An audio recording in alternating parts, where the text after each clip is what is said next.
नमस्कार दोस्तों, आज मैं आप सब लोगों के लिए एक सिद्ध संत की कहानी लेकर के आया हूँ, जो कि शायद वो इस समय भी हिमालय में उपस्थित हैं। हिमालय की दूर दराज की जो गुफाएं हैं, उनमें आज भी बहुत से सिद्ध संत जो कि हजारों सालों से जीवित हैं और अपनी तपस्या कर रहे हैं, उन्हीं बारे में उन्हीं में से एक संत हैं सर्वेश्वरानंद। उन्हीं के बारे में इसकी एक वीडियो मैंने पहले भी लेकर के आ चुका हूं और उसका लिंक मैं आपको दे दूंगा नीचे, आप उसमें देख सकते हैं। और उन्हीं के बारे में ही ये वीडियो है। तो आइए वीडियो शुरू करते हैं। कई दशकों पहले जब भारत उठने और गिरने के बीच में अपनी आत्मा को ढूंढ रहा था, तब हिमालय की एक गुफा में एक महान तपस्वी अंतर ध्यान में लीन थे, संत सर्वेश्वरानंद। उनका जीवन किसी भी ग्रंथ में लिखा नहीं गया है, पर जिनके प्रभाव से युग निर्माण योजना और शांति कुंज जैसे विचार और केंद्र स्थापित हुए। उन्होंने 24 साल तक बिना किसी सहायता के सहस्त्रकुंडी यज्ञ साधना, मौन व्रत और ध्यान किया।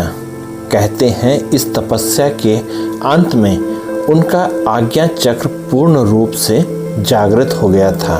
तब उन्हें एक दिव्य दर्शन हुआ, जिसमें उन्होंने देखा कि भारत के ऊपर उत्थान के लिए एक आध्यात्मिक संगठन की आवश्यकता है। तब उनके अंतर्दृष्टि में उतरा एक नाम, शांति कुंज।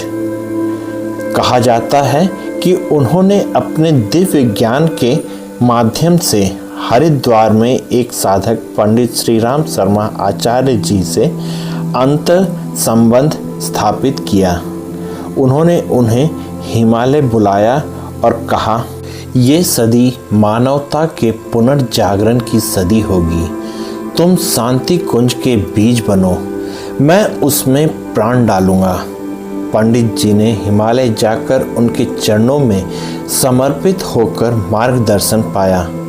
सर्वेश्वरानंद जी ने उन्हें 24 महापुरुष चरण की योजना, युग निर्माण स्रोत और ज्ञान विज्ञान की कल्पना दी। श्री राम शर्मा आचार्य जी ने इन्हीं आदेशों के आधार पर शांति कुंज का स्थापना 1971 में किया। शांति कुंज की प्राथमिक अवस्था के तुरंत बाद सर्वेश्वरानंद जी अंतर ध्यान हो गए।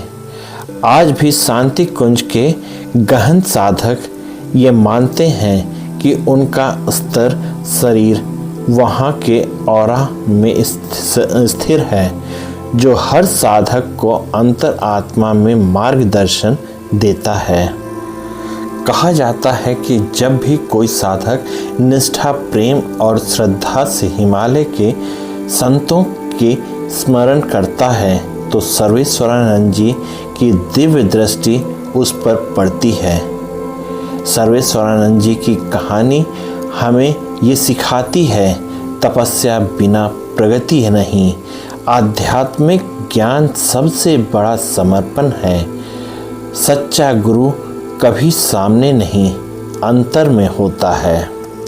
तो दोस्तों, आप लोगों को ये जानकारी कैसी लगी, कृपया कमेंट करके मुझे बताइएगा। साथ ही आप लोग इस जानकारी में मेरे साथ बने रहें, इसके लिए आप सबका बहुत बहुत धन्यवाद और जय हिंद दोस्तों।